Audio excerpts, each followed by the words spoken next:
Hello friends, आप सभी का स्वागत है आपके अपने YouTube चैनल कोरवाइडा क्लासेस पर। तो दोस्तों, इस वीडियो में हम सीखेंगे स्पर्श रेखाओं के बारे में। जो वृत्त की स्पर्श रेखाएं होती उसके बारे में इस वीडियो में हम जानकारी प्राप्त करेंगे। तो चलिए दोस्तों, शुरू करते हैं। वृत्त की स्पर्श रेखाएं टॉपिक ले लेते हैं। वृत्त की स्पर्श रेखाएं। वृत्त की स्पर्श रेखाएं।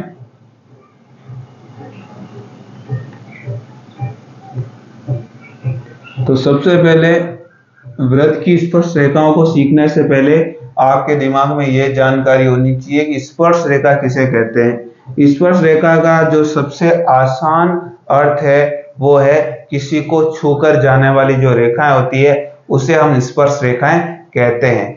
तो देखते हैं कैसे वृत्त की स्पर्श रेखाएं होती है। तो मान लीजिए ये है आपका कोई वृत्त है, इसको छूकर निकलने वाली जो रेखाएं होती है उसे हम कहते हैं स्पर्श रेखा। ये जो रेखा है जो इस वृत्त को छू करके जा रही है उसे ही हम क्या कहते हैं? स्पर्श रेखा। उसे हम क्या कहते हैं? स्पर्श रेखा कहते हैं, जो कि इस वृत्त को छू करके जा रही है। इस वृत्त को छू करके जो जा रही है उसे हम स्पर्श रेखाएं कहते हैं। तो सबसे पहले आपके दिमाग में ये जानकारी आ गई कि स्पर्श रेखा कहते हैं किसे? जो किसी भी कोई सी भी आकृति को स्पर्श करके गुजर जाती है, ऐसी रेखा स्पर्श रेखा कहलाती है। ऐसी रेखा क्या कहलाती है? स्पर्श रेखा कहलाती है। तो अब हम सीख रहे हैं वृत्त की स्पर्श रेखा, यानी वृत्त को छू करके जाएगी वो वृत्त की स्पर्श रेखा कहलाएगी। तो सबसे पहले हम सीखते हैं वृत्त की स्पर्श रेखा। वृत्त की स्पर्श रेखा क्या होती है कि वृत्त की जो स्पर्श रेखाएं होती है वो वृत्त को कितने बिंदुओं पर स्पर्श करती है? तो वृत्त की जो स्पर्श रेखा होती है वो वृत्त को केवल एक बिंदु पर स्पर्श करती है। तो सबसे पहले हमारे को क्या लिखना है कि वृत्त की जो स्पर्श रेखा होती है, वृत्त की स्पर्श रेखा, या इसको हम और क्या कह सकते हैं? वृत्त पर खींची हुई स्पर्श रेखा। क्या कह सकते हैं इसे हम?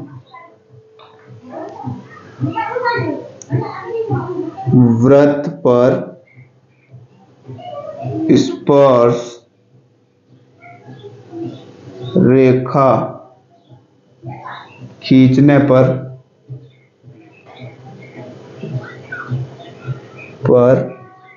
वह वृत्त को केवल एक बिंदु पर, कितने? केवल एक बिंदु पर स्पर्श करती है। और जिस बिंदु पर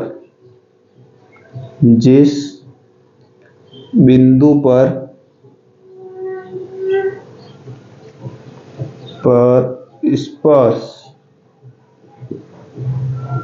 करती है उसे हम क्या कहते हैं? वृत्त का स्पर्श बिंदु कहते हैं। उसे हम क्या कहते हैं? वृत्त का स्पर्श बिंदु कहते हैं। जिस बिंदु पर स्पर्श करती है उसे हम क्या कहते हैं? वृत्त का स्पर्श बिंदु कहते हैं। तो ये वाला जो बिंदु है ये क्या कहलाता है? वृत्त का स्पर्श बिंदु। उसे हम क्या कहेंगे? वृत्त का स्पर्श बिंदु। ठीक है। जिस बिंदु पर जो स्पर्श रेखा वृत्त को स्पर्श करती है उसे हम वृत्त का क्या कहते हैं? स्पर्श बिंदु कहते हैं। तो ये आप नोट कर दीजिए।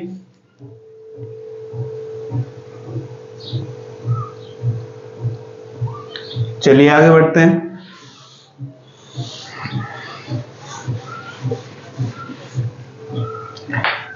अब आपके दिमाग में एक जानकारी आनी चाहिए कि ये कोई वृत्त है, इस वृत्त पर हम कुल कितनी स्पर्श रेखाएं खींच सकते हैं। ये कोई वृत्त दे रखा है जिसका केंद्र ये दे रखा है और इस वृत्त पर हम टोटल कुल कितनी स्पर्श रेखाएं खींच सकते हैं। तो वृत्त पर सबसे पहले आप बताइए वृत्त पर कितने बिंदु होते हैं। वृत्त की जो ये परिधि है इस पर टोटल कितने बिंदु है, इस पर अनंत बिंदु है। इस पर कितने बिंदु है, अनंत बिंदु है। और हमने क्या सीखा कि वृत्त की जो स्पर्श रेखा है वृत्त को केवल कितने बिंदु पर स्पर्श करती है, वृत्त को केवल एक बिंदु पर स्पर्श करती है। और वृत्त में बिंदु कितने होते हैं, अनंत। यानी वृत्त पर स्पर्श रेखा कितनी खींची जा सकेगी, अनंत स्पर्श रेखा खींची जा सकेगी, क्योंकि वृत्त पर जो है अनंत स्पर्श बिंदु होते हैं। अनंत स्पर्श बिंदु है तो वृत्त पर अनंत स्पर्श रेखा खींची जा सकती है, जो वृत्त को भिन्न भिन्न बिंदुओं पर क्या करेगी, स्पर्श करेगी। वृत्त को क्या करेगी, भिन्न भिन्न बिंदुओं पर स्पर्श करते हुए गुजर जाएगी। ये वृत्त के विभिन्न बिंदु है, इन पर अनंत स्पर्श रेखाएं हम क्या कर सकते हैं, खींच सकते हैं। तो इसको हम लिख लेते हैं कि वृत्त पर अनंत कितनी, 1 2 3 4 नहीं, अनंत, इंफिनिटिव, अनंत स्पर्श रेखाएं, अनंत स्पर्श रेखाएं खींची जा सकती है। वृत्त पर टोटल कितनी स्पर्श रेखा खींच सकते हो, ऐसा अगर कोई क्वेश्चन पूछ देता है तो हमारा उत्तर क्या होगा कि वृत्त पर अनंत स्पर्श रेखाएं खींची जा सकती है। कितनी स्पर्श रेखाएं खींची जा सकती है, वृत्त पर अनंत स्पर्श रेखाएं खींची जा सकती है। ठीक है, तो ये आपके दिमाग में होना चाहिए कि वृत्त पर टोटल कितनी स्पर्श रेखा खींची जा सकती है, वृत्त पर टोटल अनंत स्पर्श रेखा खींची जा सकती है।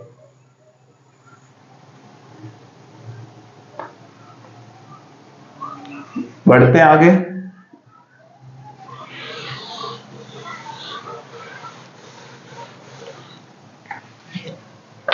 देखिए ये जो वृत्त है और ये हमने क्या खींच दी, यहां पर स्पर्श रेखा जो इस बिंदु पर क्या करती है, इसको स्पर्श करती है, और ये हमारा क्या हो जाएगा, वृत्त का केंद्र हो जाएगा। तो ये जो वृत्त का केंद्र है इससे इसको मिला देते हैं, तो जिस बिंदु पर मिलती है उस बिंदु से अगर इसको मिला देते हैं तो ये एक दूसरे को क्या करते हैं, एक दूसरे के क्या होते हैं, लंबवत होते हैं। कैसे होते हैं, एक दूसरे के लंबवत होते हैं, यानी ये इसके लंबवत है और ये इसके लंबवत है। ये क्या है, केंद्र O है, और ये क्या है, एक स्पर्श रेखा है। तो एक स्पर्श रेखा और केंद्र से इसको मिलाने वाली रेखा, और केंद्र से इसको मिलाने वाली रेखा क्या होगी, आर यानी रेडियस। रेडियस जिसे हिंदी में हम क्या कहते हैं, त्रिज्या कहते हैं। तो त्रिज्या और स्पर्श रेखा हमेशा एक दूसरे के क्या होती है, लंबवत होती है। स्पर्श रेखा और त्रिज्या दोनों ही क्या होती है, एक दूसरे के लंबवत होती है। तो इसको हम लिख सकते हैं कि वृत्त की त्रिज्या कहो, या इसको और क्या कह सकते हैं, केंद्र को स्पर्श रेखा से मिलाने, केंद्र को स्पर्श रेखा के स्पर्श बिंदु, स्पर्श रेखा का कौन सा, स्पर्श बिंदु से मिलाने वाला रेखाखंड। समझ में आ रहा है, वृत्त की त्रिज्या भी कह सकते हैं इसे, और इसको और क्या कह सकते हैं, केंद्र को जो स्पर्श रेखा है, इस स्पर्श रेखा का क्या है, स्पर्श बिंदु से मिलाने वाला जो ये रेखाखंड है, रेखाखंड तथा स्पर्श जो रेखा है वो स्पर्श रेखा, स्पर्श रेखा एक दूसरे के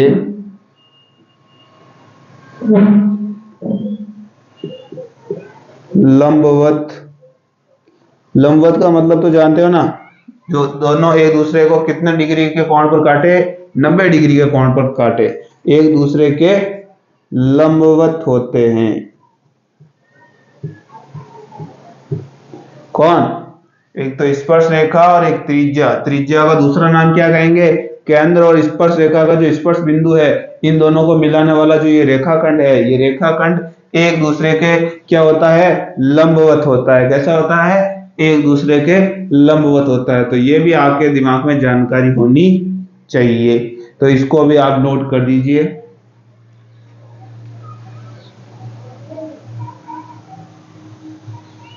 चलिए आगे बढ़ते हैं। इसको जल्दी से उतार दीजिए। मिटा देता हूं वीडियो को, पुश करके इसको जो है उतार दीजिए आसानी से।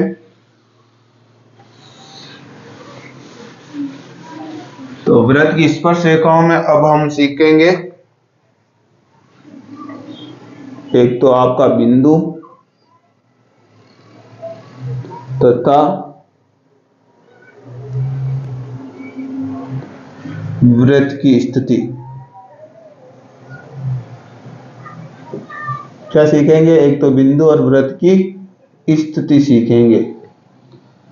तो स्थिति में जो है पहला केस ले लेते हैं।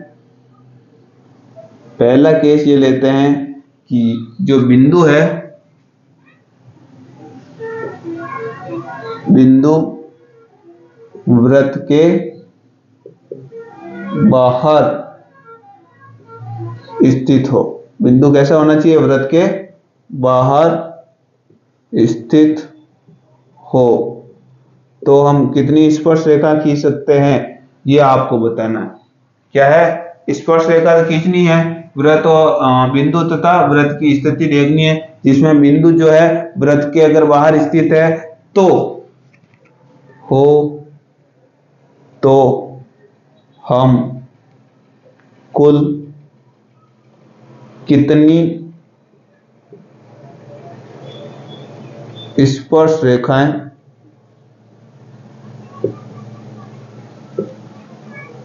खींच सकते हैं।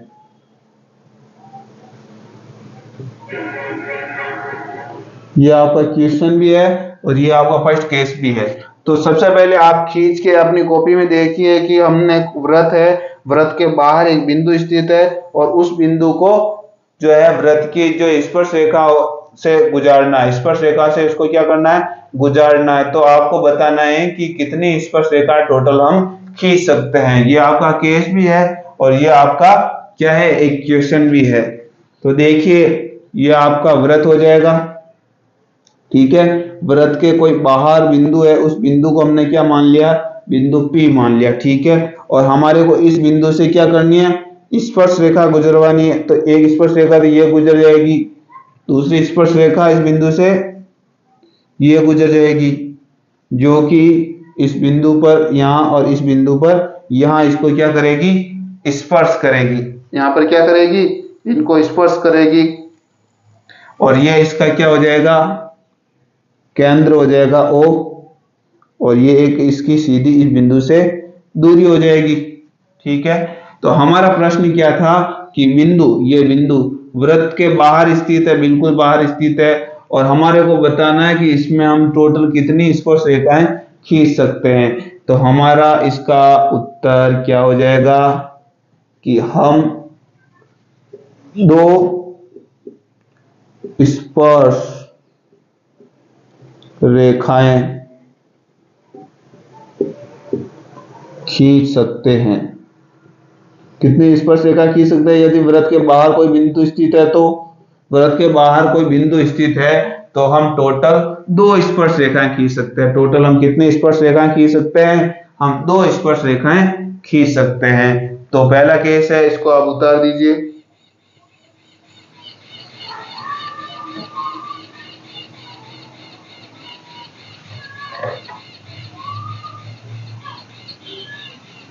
उतार दिया। अब देखिए, इसमें और क्या ध्यान रखना है कि ये जो बिंदु है ये बाहर है या अंदर। इस तरीके से आपको अगर नहीं दिया जाए, आपको अगर ये कह दिया जाए कि जो ये OP की जो दूरी है वो इसकी त्रिज्या से क्या है? ज्यादा है। क्या है? त्रिज्या से ज्यादा। मान लीजिए त्रिज्या तो केवल 5 सेंटीमीटर ही है और O से P बिंदु की दूरी है 10 सेंटीमीटर है। 10 सेंटीमीटर है, तो इससे आपके दिमाग में यह हो जाना चाहिए कि त्रिज्या से क्या है दूरी ज्यादा और त्रिज्या से दूरी ज्यादा है, इसका मतलब क्या है, बिंदु कहाँ स्थित होगा, बाहर स्थित होगा। तो ये देखते ही अपने दिमाग में भी आ जाना चाहिए कि जो O से P की दूरी है वो ज्यादा है, और त्रिज्या त्रिज्या कहाँ तक होती है, इस परिधि तक ही होती है, तो त्रिज्या तो यहाँ तक ही है, त्रिज्या कम है और क्या है, इसकी दूरी ज्यादा, बिंदु की दूरी ज्यादा, इसका मतलब क्या है, जो ये P बिंदु है वो वृत्त के कहाँ स्थित होगा, वृत्त के बाहर स्थित होगा। कहाँ स्थित होगा, वृत्त के बाहर स्थित होगा। तो इस तरीके से भी अगर दिया जाए, ये इतनी लंबी लाइन नहीं लिखी जाए और आपको अगर सीधा यही पूछ दिया जाए कि OP की जो दूरी है वो इस त्रिज्या से क्या है, ज्यादा है, तो बताइए बिंदु कहाँ स्थित होगा, बिंदु बाहर स्थित होगा। और आपसे यही देख करके आपसे और ये भी पूछ सकता है कि बताइए P बिंदु से कितनी स्पर्श रेखाएं आप वृत्त पर खींच सकते हो, तो भी अपना उत्तर क्या होगा, 2 स्पर्श रेखाएं खींची जा सकती है। तो इसका भी अपने दिमाग में लगाना है कि या तो ये हिंदी के जैसे एक लैंग्वेज में दे देगा तो अपना काम इजी है, और इस तरीके से गणित की भाषा में दे तो भी अपने को घबराना नहीं है। इसका मतलब भी क्या है, जो इसका मतलब है वो का वही क्या है, इसका मतलब भी है। तो केस फर्स्ट हो गया। अब हम केस सेकंड ले लेते हैं।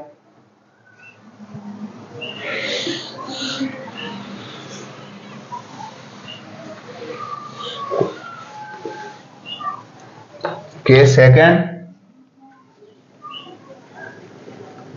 ये हमने सेकंड केस ले लिया। सेकंड केस में हम कहते हैं कि बिंदु जो आपका वृत्त है, वृत्त की परिधि पर स्थित है। कहां पर स्थित है, वृत्त की परिधि पर स्थित है। तो आपको बताना है कि कितनी स्पर्श रेखाएं खींची जा सकती है। यदि बिंदु जो है वृत्त की परिधि पर स्थित है, यह आपका कौन सा, यह आपका वृत्त हो गया, और ये इसकी परिधि, इस परिधि पर जो है क्या स्थित है, ये बिंदु स्थित है। कौन सा बिंदु, बिंदु P स्थित है। तो आपसे पूछा जाता है कि इस पर कितनी स्पर्श रेखा खींची जा सकती है। तो वृत्त की अगर परिधि पर अगर स्थित है तो आप कितनी स्पर्श रेखा खींच सकते हो, केवल एक स्पर्श रेखा खींच सकते हो। कैसे खींच सकते हो, केवल एक स्पर्श रेखा आप खींच सकते हो। क्यों, क्योंकि यह बिंदु कहाँ स्थित है, वृत्त की परिधि पर स्थित है, और परिधि पर स्थित है तो हम कितनी स्पर्श रेखा खींच सकते हैं, एक खींच सकते हैं। और यहां से यहां तक की जो दूरी है वो कितनी होती है, R होती है, यानी रेडियस होती है, यानी त्रिज्या होती है। तो त्रिज्या और O से P की दूरी दोनों ही कैसी है, यहाँ पर बराबर है। कैसी है, तो OP बराबर हो R के, इसका मतलब क्या होगा, त्रिज्या और ये दूरी दोनों ही बराबर, इसका मतलब क्या होगा, ये वृत्त की कहां पर स्थित है, ये बिंदु वृत्त की परिधि पर स्थित है। ये P बिंदु कहां पर स्थित होगा, वृत्त की परिधि पर स्थित होगा। क्यों, इससे ये नहीं लिख रखा हो आपके पास में, केवल ये दे दिया जाए, तो इसका मतलब भी यही है कि बिंदु कहां है, वृत्त की परिधि पर स्थित है। क्यों, क्योंकि यहां से यहां तक की दूरी R ही है, और O से P की दूरी भी क्या है, R है। दोनों की दूरी सेम है, इसलिए ये जो बिंदु है कहां पर स्थित होगा, इसकी परिधि पर स्थित होगा। कहां पर स्थित होगा, परिधि पर स्थित होगा। तो हम कितनी स्पर्श रेखा खींच सकते हैं इस पर, यहां हम कितनी स्पर्श रेखा खींच सकते हैं, तो हम एक स्पर्श रेखा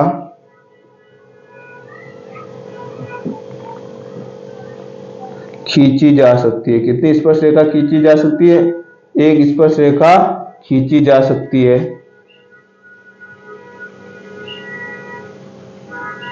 कहां पर, जब बिंदु वृत्त की परिधि पर स्थित हो तो हम कितनी स्पर्श रेखा खींच सकते हैं, केवल एक स्पर्श रेखा हम खींच सकते हैं। जब कहां स्थित हो, वृत्त की परिधि पर स्थित हो। तो इसको आप नोट कर दीजिए, फिर आगे चलते हैं। नोट कर दिया होगा, आगे बढ़ते हैं।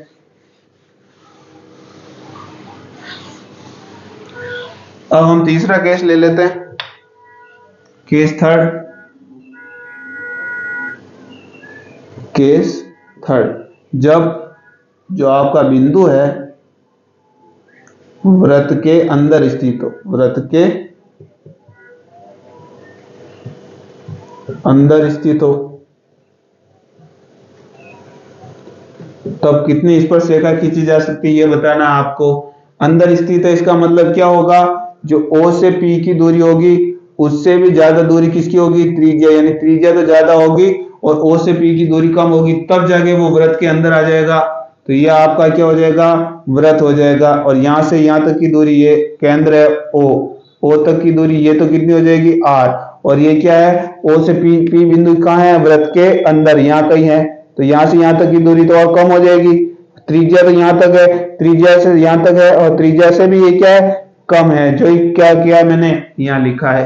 तो हम कितनी स्पर्श रेखा खींच सकते हैं, वृत्त के अंदर है तो वृत्त के अंदर कोई स्पर्श रेखा खींची जा सकती है नहीं। स्पर्श रेखा तो कहाँ खींची जा सकती है, इसकी परिधि पर कोई भी स्पर्श रेखा खींची जा सकती है। वृत्त की परिधि पर ही आप स्पर्श रेखा खींच सकते हो, इसके अंदर कोई स्पर्श रेखा नहीं खींची जा सकती। तो बिंदु अगर वृत्त के अंदर है तो हम कोई भी स्पर्श रेखा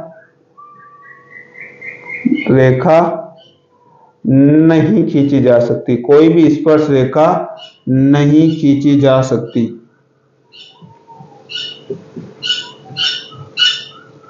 और इसको हम क्या कहते हैं, शून्य स्पर्श रेखा। शून्य बोले तो जीरो स्पर्श रेखा खींची जा सकती है। कितनी स्पर्श रेखा खींची जा सकती है, 0 स्पर्श रेखा खींची जा सकती है। आप इसको ऐसे भी कह सकते हो, कोई स्पर्श रेखा नहीं खींची जा सकती, या आप इसको ये भी कह सकते हो कि 0 स्पर्श रेखा खींची जा सकती है, यदि ये बिंदु अगर वृत्त के अंदर दे रखा है।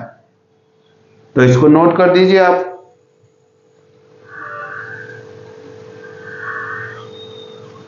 तो चलिए दोस्तों, ठीक है, इस वीडियो में इतना ही। फिर मिलेंगे किसी नए वीडियो में नए टॉपिक के साथ। तब तक के लिए धन्यवाद।